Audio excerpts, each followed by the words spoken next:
Unfortunately, the rumors are true. What's going on, guys? It's Ricky with TechWit Solutions. Today it is June 10th. I know that it is late here in Hawaii, so especially for those that are in the East Coast, it's already tomorrow. So I guess I'm talking to you from the past. Get it? Dad joke. NASDAQ market went from highs of 711 to overall lows of 687. A lot of fear being instilled in the market. And then all of a sudden, during the overnight hours, we see a huge gap up. How could this be happening with what we just received as an update? If you guys did not hear the news, let me go ahead and pull it up very quickly. Just in, Iran announces a full shutdown of the Strait of Hormuz following U.S. strikes. On top of that, U.S. oil prices now rise above $92 a barrel after U.S. military launches new airstrike. There is footage of this airstrike that the U.S. Air Force launched with fresh new waves. Over 30 American fighter jets are currently hammering IRGC targets across Iran, with huge explosions reported in Tehran. Trump is not holding back. The regime is facing supposedly real consequences. On top of that, the thing that I also wanted to highlight was one of the companies today that reported earnings is Oracle. Oracle has been a big focus for a lot of traders because Oracle's been getting absolutely destroyed. If you guys have not been paying attention during the overnight hours, again, I just wanted to talk about it. It's down 10.5%.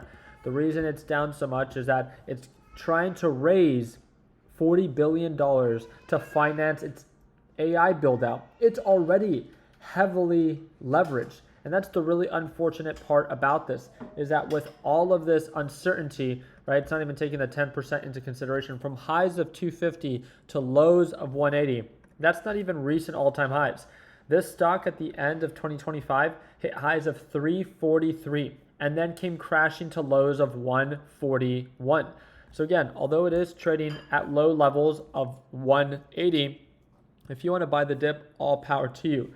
But I want to remind you that if it does continue to over leverage itself, and the possibility of its investments into AI doesn't actually pan out, it is so over leveraged that the risk becomes incredibly high. That has been the same thing that has been expressed over and over again with Oracle. That is the big concern. If you click on Investing Pro under Pro Research, if you click what is one of the biggest concerns when it comes down to Oracle, you can clearly see here that Oracle shares fell over 4% in late April 26 after OpenAI, key partner in a $300 billion cloud deal, missed internal revenue targets, right? Aggressive AI infrastructure investments has produced a negative FCF yield of negative 0.04 and long-term debt of $124 billion, with planned capex of 80 to 100 billion in the coming year, straining its balance sheet. Again, not only has it spent a ton of money and it's heavily in debt, but it plans to spend even more. That is the risk if this AI investment does not pay off. I just wanted you to understand that. Other than that, again, even after reporting earnings today, let me show you very quickly. It did beat earnings expectation and it slightly did beat revenue.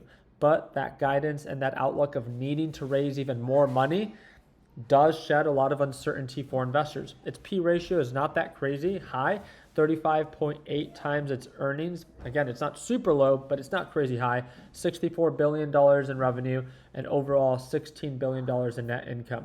I want to remind you the software that I use to analyze companies fundamentally. If you ever want to use it, it's going to be the first link in the description down below. It's at a huge discount, over 50% off, and I think it breaks down to less than $10 a month. And again, it's really important as a trader and as an investor to understand the companies that you are trading, but also investing in fundamentally, right? As we can see, revenue has been growing quarter after quarter. So let's go ahead and just focus on what we are currently learning about the market.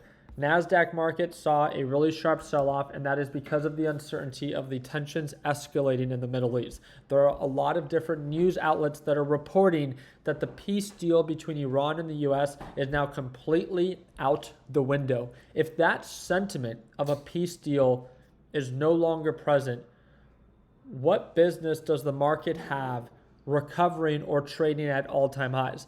If we only expect more attacks to continue to escalate, that will be more fear and more uncertainty, and markets would be likely to drop. Again, that's what I want to test and trade tomorrow. I want to see that although during the overnight hours markets are propped up, we'll see if they actually hold these elevated levels. NASDAQ is up 0.6% during the overnight hours, but it was down 2% during normal trading hours. So again, will it hold and try to recover, or is it just overnight hours and it doesn't really matter that by the time the markets open, we'll begin to sell off again? Because again, Iran and the US are now attacking one another, and therefore there is no de-escalation, so more uncertainty. Remember, anytime that there's uncertainty in the markets begin to drop, especially the speculative ones.